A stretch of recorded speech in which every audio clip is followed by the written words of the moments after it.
Hi guys, it's Jamie here and welcome to the first tutorial in our Stash Builder Challenge. The aim of the challenge is to help you bust some of your scraps and also build lots of generic items that can be used in junk journals. In today's tutorial, I'm going to show you a quick and easy way to store your scrap papers, to keep them handy for future projects, and we're going to be using a variety of materials that you should have readily available. I will try to suggest alternatives as we go along. I used fussy cuts from existing printables, images from secondhand books, and some stickers.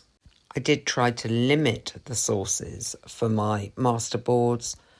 If you watch any of my Masterboard Madness series, you'll realise that I do more mixed media, napkins. I can add all sorts to a masterboard.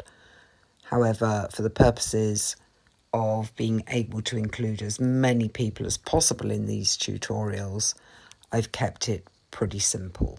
As you can see here, I made a lot of different tags and journaling cards as part of this exercise, and they will go in a variety of future journals, including some more Gothic style ones for Halloween, generic Victorian style, and also the current Tropical Creators Club that I'm working on. In the video description, you'll find links for Creators Club, our shop with printables, and also things like my tip jar, the proceeds of which I put towards materials for the tutorials. In 20 months, I've put over 500 video tutorials onto this channel, all of which are currently advert free, which you can support by simply liking, sharing and commenting on this video. Here I have chosen a book that I no longer need or use, and I will be adding my scraps of paper, which you saw in the big bin earlier, to these pages. I am going to be using just some glue stick and a smoothing tool, and because this is such a simple process, I'm only going to show you one page. From my box, I've chosen paper scraps that all coordinate together. To make my life easier, when I use my scraps, I use them within their colour ranges. I might end up with several pages that have blue tones, then green tones, and then beiges. I found within my scrap box that I had a lot of scraps left over from our Independence Day printables, and those actually end up filling the first 3 or 4 pages within this book. While a lot of people don't like using glue stick because they think the paper tends to lift, I will be doing more treatments further on, and I do use my smoothing tool and extra glue stick to catch edges as I go along.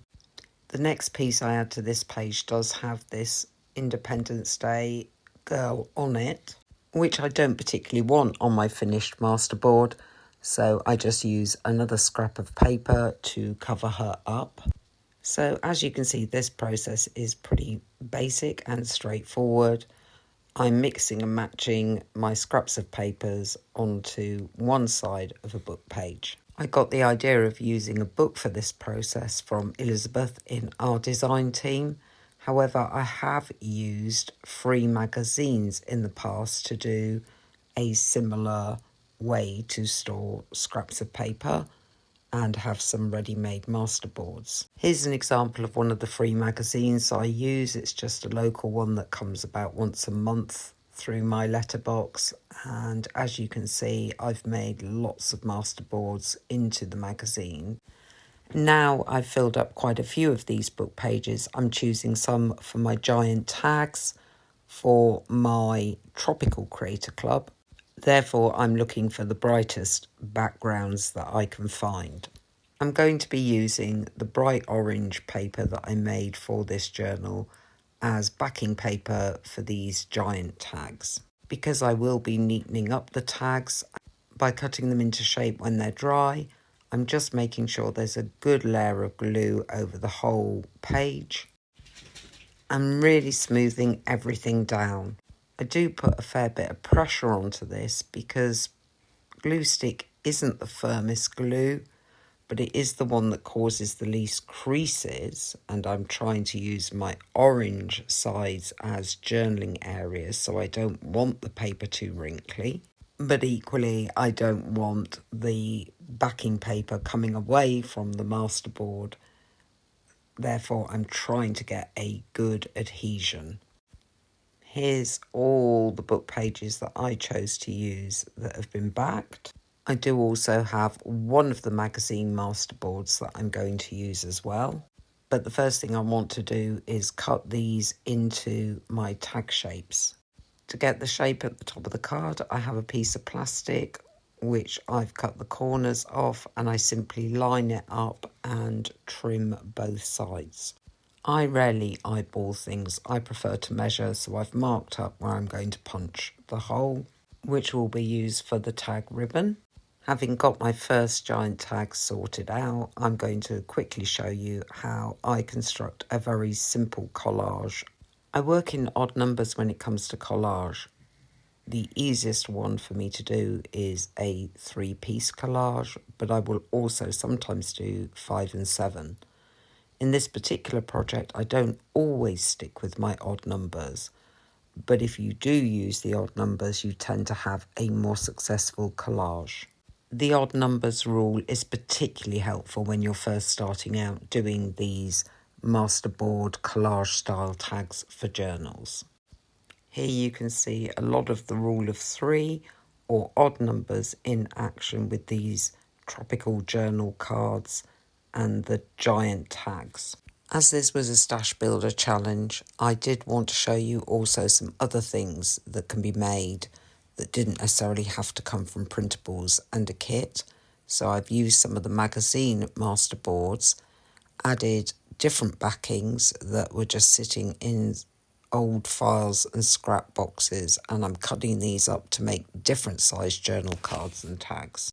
Here I am just looking at the final cut-up results, deciding whether they need some extra collaging or whether they are pretty enough as they are and are immediately available to use. For example, this one has enough detail on it that you don't really need to add collage to it. The same with that one and that one as well. I found this book in a charity shop or thrift store, as you call them in the US, and I want to show you that you can actually use illustrations from books and magazines, but obviously to keep this tutorial shorter, I haven't done every single type that I've got available, so I'm just using a couple of books. With the botanicals, I'm simply going to fussy cut around them, leaving a small border.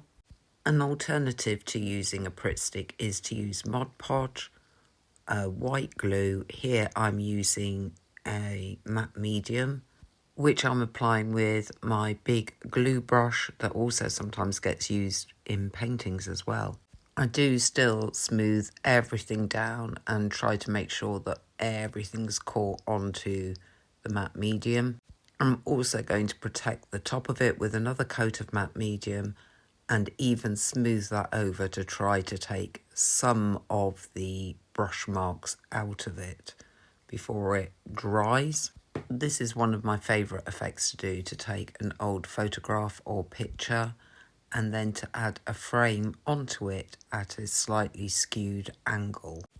On this next piece, I'm going to show you that you can use a bit of map and actually flowers together because they are in the same colourways, so it works. I don't know about you, but I've actually bought loads of stickers from places like AliExpress and Temu and yet have not used them. So I thought now was an opportunity to start to work through a rather large sticker collection. Here's a set with the gold stickers.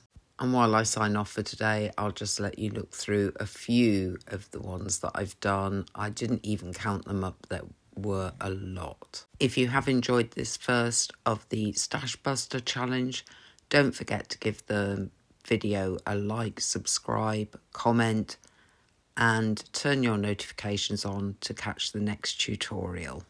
Don't forget to post your photographs in the Junk Journal Cafe group and the matching photograph album, and I will see you next time.